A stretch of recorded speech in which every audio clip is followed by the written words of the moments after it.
Friends, आज की video में हम बात करेंगे एक ऐसी मूवी के बारे में जिसमें 1936 की कहानी दिखाई गई है, जब आदिवासी लोग अंग्रेज अफसरों को अपनी एक लड़की इंग्लिश सिखाने के लिए देते थे और इसके बदले में वो अफसर उस लड़की के साथ मजे भी किया करते थे।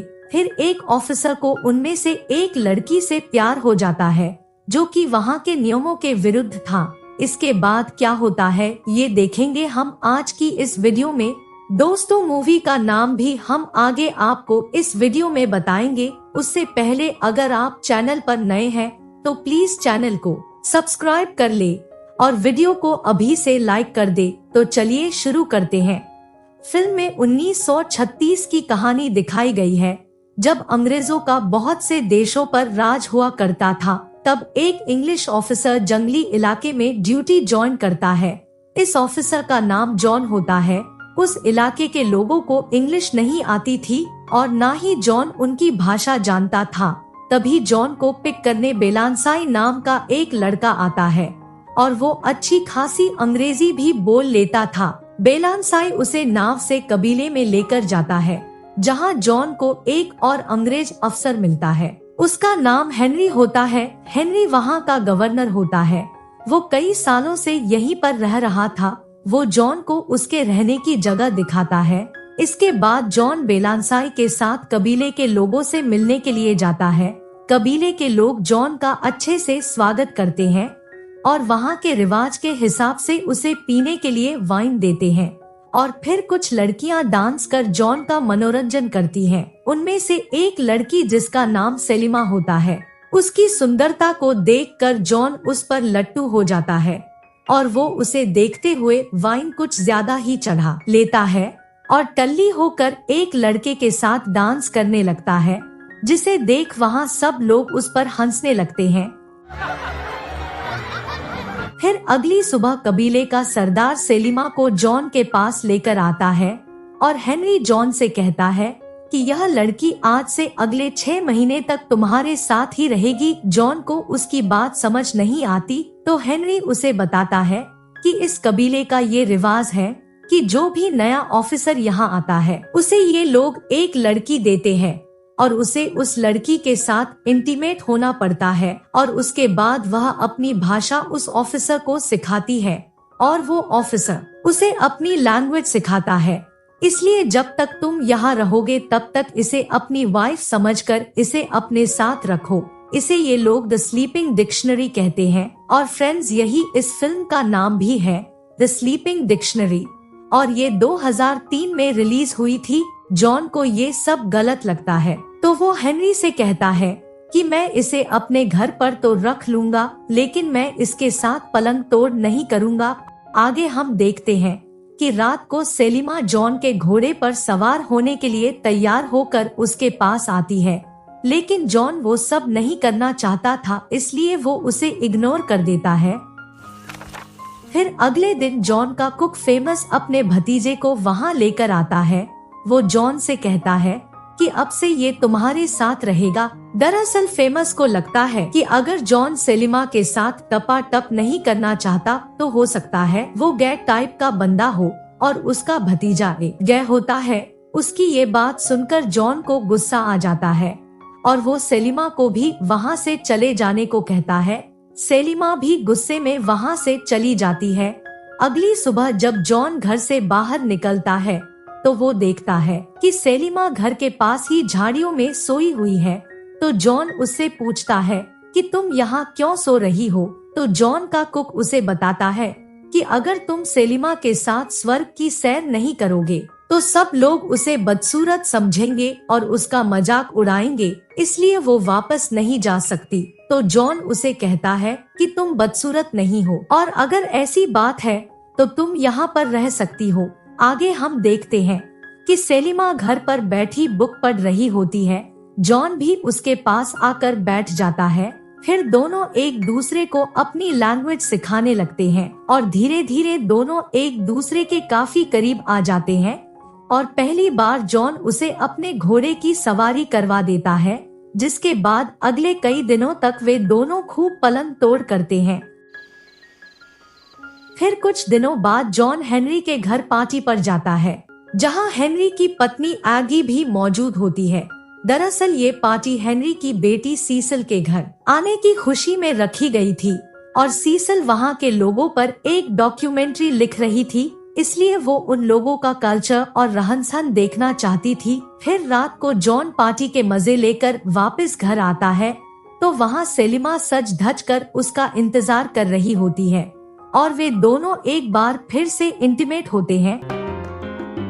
अगली सुबह सीसल जॉन के साथ उस कबीले में जाती है और सब कुछ अपने कैमरे में कैद करने लगती है कि तभी नदी में दूसरे कबीले के कुछ लोग आते हैं और उनकी किसी वजह से मौत हो जाती है, जिससे उन्हें पता चलता है कि किसी रहस्यमय बीमारी के कारण वहाँ पर लोग मर रहे हैं। तभी वहाँ एगी मौका देखकर जॉन से कहती है कि तुम मेरी बेटी सीसल के साथ शादी कर लो और उसे शादी करने के लिए कुछ लालच देने लगती है। तो जॉन उससे इस बारे में सोचने के लिए थोड़ा वक्त मांगता है। आगे हम देखते हैं कि अगले दिन जॉन और सेलिमा बेलानसाई के साथ उस दूसरे कबीले की तरफ जाते हैं। वे लोग ये पता लगाने वहाँ जा रही थे कि वहाँ किस वजह से लोगों की मौत हो रही है। जब वे लोग वहाँ पर पहुँचते हैं तो देखते हैं कि वहाँ पर बहुत सारे लोग बीमार हैं और उनमें से कुछ लोग तो मर चुके हैं। तभी एक आदमी जॉन पर फायरिंग कर देता है, लेकिन बेलानसाई उसे बचा लेता है, जिसके बाद वो दोनों उस आदमी का पीछा करते हैं। उसके पीछे जाने पर उन्हें पता चलता है कि वहाँ कुछ यूरोपियन लोग सिल्वर की माइनिंग कर रहे हैं।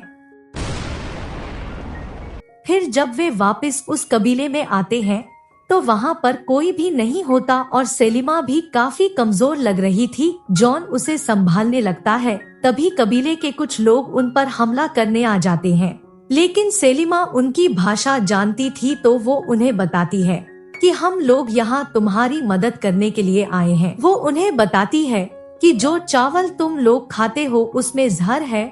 कुछ यूरोपियन लोग तुम्हें मारकर यहाँ सिल्वर की माइनिंग करना चाहते हैं, जिसके बाद वे लोग हमला कर यूरोपियंस को मार देते हैं। उन लोगों की मदद करने के बदले वो जॉन का शुक्रिया अदा करते हैं।